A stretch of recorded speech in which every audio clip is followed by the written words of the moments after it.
But there are a lot of myths that surround the Hispanic community that are not necessarily true.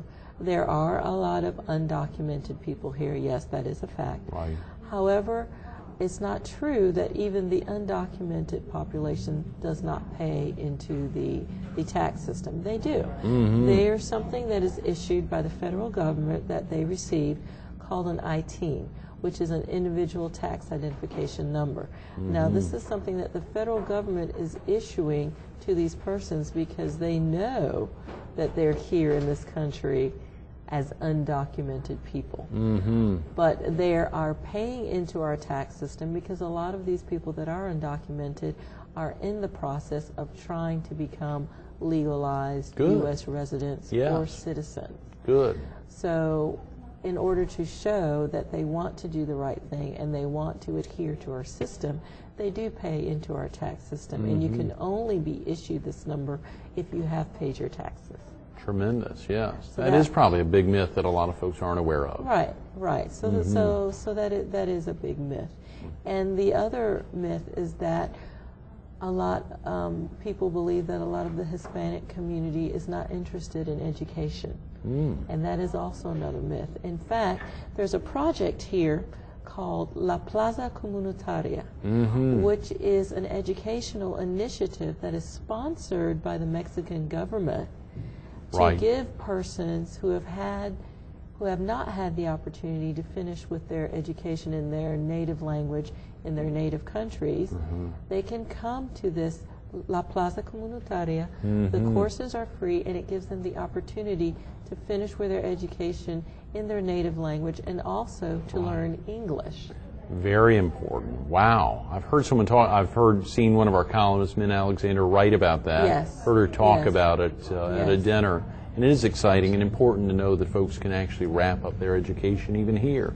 Yes, because the issue is that if you are not proficient in your native language, it is twice as hard to learn a foreign language. And I think it is key to note that the Mexican government understands that they have a large population of their citizens here. And just like they want them to do better here, it's helping everybody all around. Oh, yeah. And another myth that's really interesting about the Hispanic population here is that not everyone who comes here to stay permanently. Right. A lot of people that come here, they come here on a 5-year plan, a 6-year plan. And their objective while they're here is to work as hard as they can to then send money home to their native country, buy property and businesses, and educate their native country. In their native country. And educate their siblings or children and give them an opportunity that they didn't have while they were there. So that then when they return, they've returned at a higher socioeconomic level. And you've spoken with quite a few Hispanics locally who have that 5, 6, 7-year plan oftentimes and are really essentially making money here to be more profitable back home. That's wonderful. And they're brought up in the entrepreneurial spirit, which I think is amazing. Well. It's probably a big myth that a lot of folks wouldn't know about, is just thinking that folks are here to just to make money for whatever reason. Right. But they do. They send it home to better their economic status there. When did you first start studying Spanish? What tickled your fancy, having spent much of your early life, and you said Germany, or even for a short time, just why not German? Why Spanish? Well, you know, I did study German because I left the States when I was about 6 and a half and didn't come back until I was 14, and all of that time was spent in Germany. Is that right? 8 years, But when I was in the 6th grade, I told my parents that I wanted to be a linguist for the UN. Oh, wow. Good and for in you. my household, there were 3 languages spoken all the time, which was French, Haitian Creole, and English.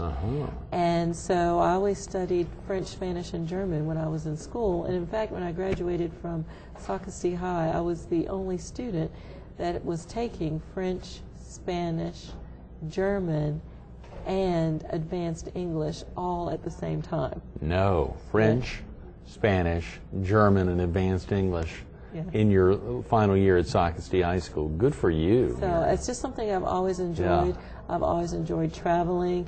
You know, having parents that aren't from the country in which you're being raised has always been something very interesting. And I understand a lot of the challenges that the children of parents, who are raising them in a different country have, because sometimes the two cultures clash, and a lot of times it's very difficult to explain that to a child that, in our culture we don't do this, but all of your friends around you, it's okay. Oh, yeah. So it can be an interesting challenge. But there are so many things. The Hispanic population here is growing exponentially. Is it really?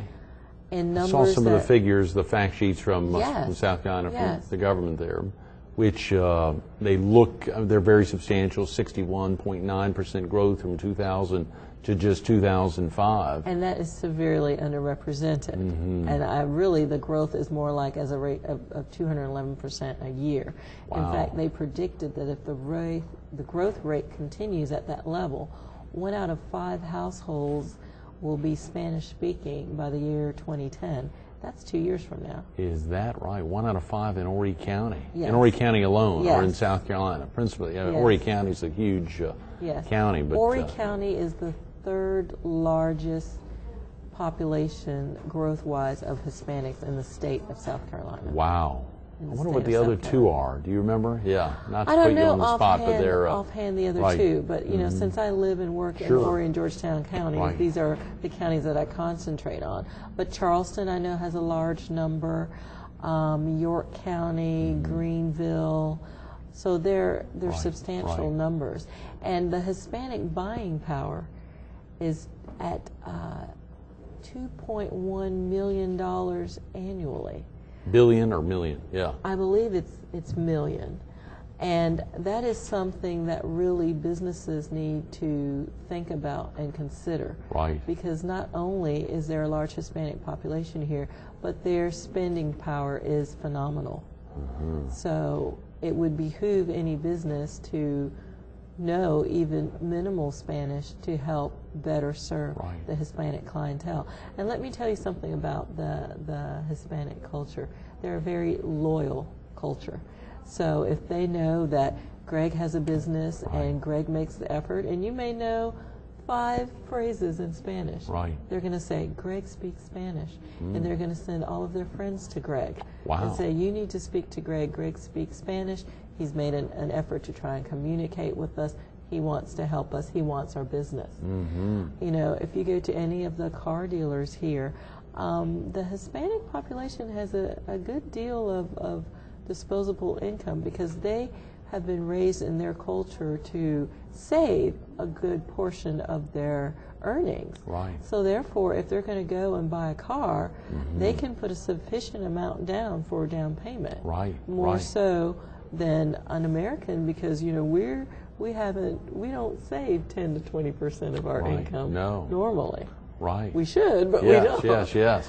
So. Miriam, how exciting! Bilingual connections can have an impact both on small and obviously large businesses, but you can really impact small business as well, as small as 2 or 3 employees and as big as thousands. It sounds like, And I was fortunate enough. Walmart, which is one of the largest service providers in the world. In the world. They do Hispanic diversity meetings for their stores. And I was fortunate enough to have been invited to speak to them about Hispanic diversity and things that they can do or need to be aware of to increase sales within the Hispanic community. And one of the things that was brought up is that in the Hispanic community, Sunday is family day and Sunday is shopping day. So Walmart discovered that they needed to make sure that their shelves were stocked equally with the products that were needed on Sunday as it was during the week. Because on Sunday is when the largest group of Hispanics will come and buy. That is fascinating. Because that is family day. Also, fresh produce and products, meats and vegetables and the different fruits and stuff that are eaten by the Hispanic community, because the Hispanic community is still not so much into the prepackaged meal. So they will go and make supper and cook, and not just on Sunday. They cook every day of the week. So it was important to note that. Miriam, that's tremendous. Well, so clearly, so is it easy for folks to learn another language? Obviously, for you, who at 6th grade thought you'd be a linguist for the United Nations, you commit to languages, but is it easy for normal folks, for me, for instance? It is easy, and I'm going to tell you why. We've just got a couple of minutes, so yeah, I want to make sure we get that in. It really is not as difficult as people think, and especially when we're teaching just the information that you need, say for your workplace, or if you have something that you want to concentrate on, because what I teach you to do is to communicate. So I'm not going to teach you grammar. I'm not going to teach you how to write it unless, of course, you request it.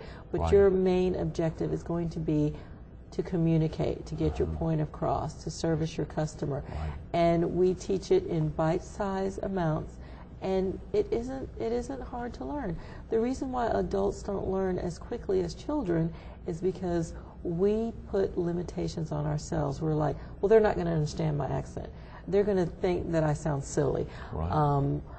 You know, we put the limitations on ourselves. Children learn as quickly as they do because they're all about communication. So if you have a ball that they want to play with, they will say everything until they get the correct reaction from you, and until they're corrected into, you know, how to correctly form the sentence.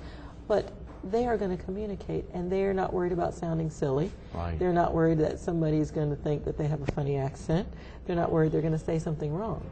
They want to play. Yes.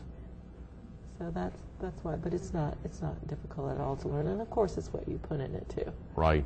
That's wonderful, Miriam. I'm sorry we've run out of time. Thanks so much for being with us this morning. To you. Very definitely, it's a great way to help kick off the week. Stay tuned. A little more of Miriam Berouet with Bilingual Connections coming up next.